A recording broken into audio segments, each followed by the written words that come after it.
In this video, we're going to talk about how to create a course event calendar for your class. And you're going to need two things for this. First of all, the course event calendar template that I have uploaded to Blackboard, and you choose the one that you need according to the semester that you're going to be teaching, and then your book table of content. Okay, so let's get started. The first step is to break your course into modules. So I'm going to go to my book table of contents, and I'm using this Better Business book, which is an introduction to business administration.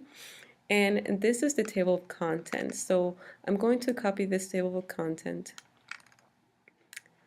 to a Word document. I'm using a Google Word document. Okay, so I'm going to divide this into 5 modules. And why is that? Because if I do this, then I can easily reuse my class for the summer, and then I won't have to modify a lot of things.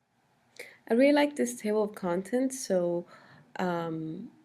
it really helps that they divide it in part 1, part 2, because I'm going to use that as a starting point to develop, to divide my modules. So part 1 will be module 1, and part 2 will be module 2, and then part 3. I really thought about it, and I think that it would make more sense if I divide this into 2 modules. So module 3 would be managing employees, and then module 4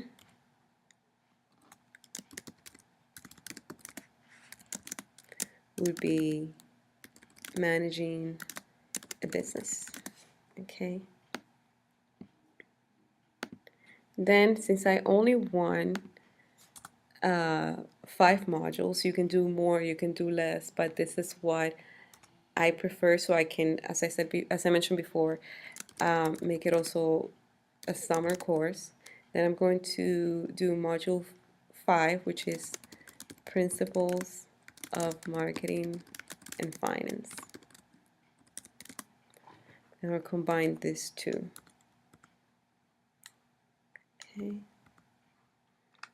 Okay. So now the next step would be to sequence this. You need to look at this and say and think if that's the sequence that makes sense to you. For me, I think that students need to know more about marketing and finance before they start a business, because they need to know the market, and they need to know how to run the finances of a business, and then that will allow them to create a better business plan. This is my rationale, and that's why I think I'm going to put this area, module 5, before module 2. So this will be module 2, module 3, module 4, and module 5. Now, if you know that there are topics in your class that should be covered but are not part of the book table of content, then this is the time to add it. And if you need to create another module, to organize it the way that works for you. Now what we're going to do is to assign the amount of weeks that we're going to use for each module. And for the fall semester, I had to consider that the first week of class is usually to introduce the class, go over the syllabus, the calendar, and get students acclimated with what's going to, happen throughout the semester. And then the last week is, the finals week. And I also had to consider fall break, Thanksgiving break. So I came up with an amount of, 12 weeks in total to actually cover these topics. So I'm going to take, 2 weeks on the first topic, and then 3 weeks here, and then 3 weeks here because I have an assignment where students are going to watch a movie and I'm not going to assign any readings that week. And then weeks, 2 weeks, and 2 weeks again.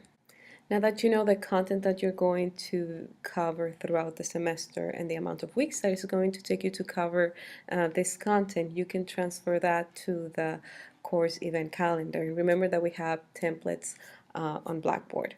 Now, the weeks column has the start of the week and the date where it starts, and then topics you have, you can add the the main topics, which is your the title of your module. You don't need to call it module. You can call it whatever you want, but that will be the main topic. So you can see that on week 2 and 3, I'm going to cover module 1. On week 4, 5, and 6, I'm going to cover module 2. And since you already know the chapters that go with that topic, then you can assign the readings. If you have, videos, articles, handouts, anything else, you can add it here and call it weekly readings slash videos. So it really depends how what resources you use to teach. Now, in this stage of your course development, you're going to think about what is it that you do in your face-to-face class. Like, are you a person who likes to lecture, or are you a person who likes to lecture a bit and then do some sort of discussion? Or are you a person who just likes to take the class time to do, class activities? So, according to what you do, then you're going to add that to your event calendar. So here I'm going to add a combination of lecture and discussion because that's what I like to do in class, lecture and then open the floor for discussion. Now this is really good because now I can see how many lectures slash discussion I need to create for this class. So I can make sort of like a project plan and see with timelines of how long it's going to take me to develop this, lectures. Now the final step here is to go to your syllabus and see what your what do you do to evaluate your students. So in this case, for this class, I do, the weekly participation, 5 case studies, 1 movie reflection, and then I have a final project, and I give points for the outline, the first draft, and then the final project. So what I did is like transfer that again to your course event calendar, and this helps because if the amount of work is too much because you're going to distribute this throughout the semester. So for instance, I do case study 1 at the end of module 1, case study 2 at the end of module 2. And then I have sort of like whenever there is a break, like the fall break, I have the final project outline because it's just an outline. So for the fall break week, it won't take that long. So this is how you can develop your course event calendar. In my case, I do not have exams, so I can delete this and just uh, let students know when there's no class, or you can just get rid of this column altogether. And this course event calendar is what you share with your students so they would know what they need to read, where, and what they need to do for each week.